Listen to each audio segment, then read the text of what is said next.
नमस्ते। आज हम एक बहुत ही अहम और दिलचस्प मुद्दे पर बात करने वाले हैं। सरकार ने नॉन अल्कोहलिक बेवरेजेस यानी बिना शराब वाले कोल्ड ड्रिंक्स और जूस के टैक्स नियमों को पूरी तरह से पलट दिया है। और सच मानिए, ये एक ऐसा बदलाव है जिसका सीधा असर हमारी जेब और बाजार दोनों पर पड़ने वाला है। तो बिना किसी देरी के चलिए सीधे इस टैक्स ओवरहॉल की गहराई में उतरते हैं। अब हम जो भी बात करेंगे वो हवा हवाई बिल्कुल नहीं है। हमारी आज की ये पूरी चर्चा सीधे वित्त मंत्रालय की इस आधिकारिक अधिसूचना पर टिकी है जो 30 अप्रैल 2026 को जारी हुई थी। यानी हम सीधे सरकारी दस्तावेज के पन्नों से असली तथ्यों को डिकोड करने वाले हैं।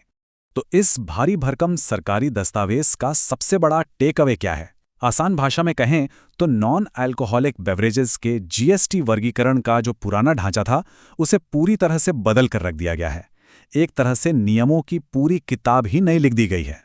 अब देखिए, इस नए ढांचे ने पूरे बेवरेज मार्केट को दो बिल्कुल अलग अलग टैक्स ब्रैकेट्स में बांट दिया है। आइए समझते हैं कि ये कैसे काम करता है। स्पेक्ट्रम के एक तरफ हमारे पास एक बहुत ही राहत देने वाला स्लैब है, सिर्फ 5%। जी हाँ, सिर्फ 5% का एक बेहद निचला और अनुकूल टैक्स रेट।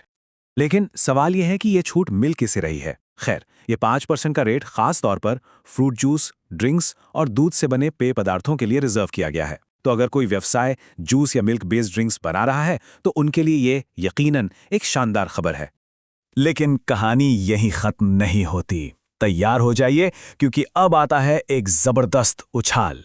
5% से सीधा छलांग लगाकर हम पहुंचते हैं चौंका देने वाले 40% टैक्स रेट पर। यह कोई छोटी मोटी बढ़ोतरी नहीं है, बल्कि एक ऐसा भारी भरकम जंप है जो किसी भी कंपनी की लागत को पूरी तरह हिला सकता है। और ये 40% का भारी टैक्स ब्रैकेट किस पर गिरा है? इसका सीधा निशाना है कैफीन युक्त पेय पदार्थ यानी कैफिनेटेड ड्रिंक्स। अब से इस कैटेगरी में आने वाला हर ड्रिंक इस ऊंचे टैक्स के रडार पर होगा। अगर हम इन दोनों को आमने सामने रखकर देखें तो तस्वीर बिल्कुल साफ हो जाती है। एक तरफ मामूली 5% और दूसरी तरफ पहाड़ जैसा 40%। सीधे तौर पर 35% का एक विशाल अंतर। ये साफ दिखाता है कि सरकार की नीतियां किस तरह से खपत को एक नई दिशा देने की कोशिश कर रही हैं। तो चलिए अब थोड़ा फाइन प्रिंट की ओर चलते हैं और उन कानूनी पहलुओं को समझते हैं जो इस पूरे बदलाव को जमीन पर उतारते हैं। इस पूरे बदलाव की जो कानूनी नींव है वो है notification number 01/2026 integrated tax rate. असल में ये 2025 के पुराने नियमों में किया गया एक बड़ा संशोधन है। यही वो अहम दस्तावेज है जो इन नई दरों को कानूनी तौर पर लागू करता है। अब जरा इन आंकड़ों पर नजर डालिए। यहां 8 अंकों वाले उन सटीक टैरिफ कोड्स को साफ साफ दिखाया गया है। शेड्यूल 1 के तहत पुरानी एंट्रीज को हटाकर ये नए कोड्स लाए गए हैं जो इन्हें सीधा 5% रेट से जोड़ते हैं। वहीं दूसरी तरफ शेड्यूल 3 में कैफिनेटेड आइटम्स के लिए 40% वाले संशोधन लागू कर दिए गए हैं। ईमानदारी से कहें तो शेड्यूल 1 और 3 के बीच इन बारीक कोड्स को नेविगेट करना कोई बच्चों का खेल नहीं है। अपनी इन्वेंट्री को सही ढंग से बांटने के लिए बेहद सटीक अकाउंटिंग चाहिए। रिटेल हो या डिस्ट्रीब्यूशन, जरा सी भी चूक हुई तो भारी पेनल्टी लग सकती है। इसलिए जो लोग रिटेल चेन चला रहे हैं या बेवरेजेस के डिस्ट्रीब्यूशन में हैं, उनके लिए सबसे समझदारी भरा कदम है विशेषज्ञों की मदद लेना। आप चार्टर्ड अकाउंटेंट अजय जोशी जी से 918780562380 पर बेझिझक संपर्क कर सकते हैं। जब बात इतने बड़े टैक्स बदलावों की हो तो प्रोफेशनल सलाह लेना हमेशा एक सेफ बेट होता है। खैर, अब बात करते हैं टाइमलाइन की।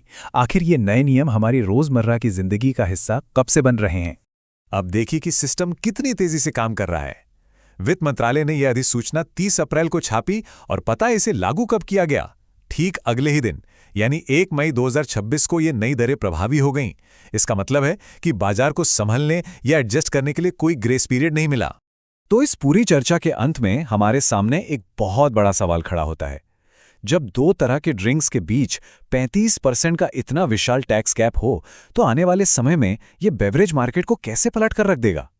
कैफिनेटेड ड्रिंक्स पर इतनी भारी पेनल्टी लगने के बाद क्या कंपनियां नए फॉर्मूले तलाशेंगी या फिर बाजार में सिर्फ फ्रूट जूस का ही दबदबा होगा? ये एक ऐसा दिलचस्प सवाल है जो सोचने पर मजबूर कर देता है। आज की इस चर्चा में जुड़ने के लिए बहुत बहुत शुक्रिया।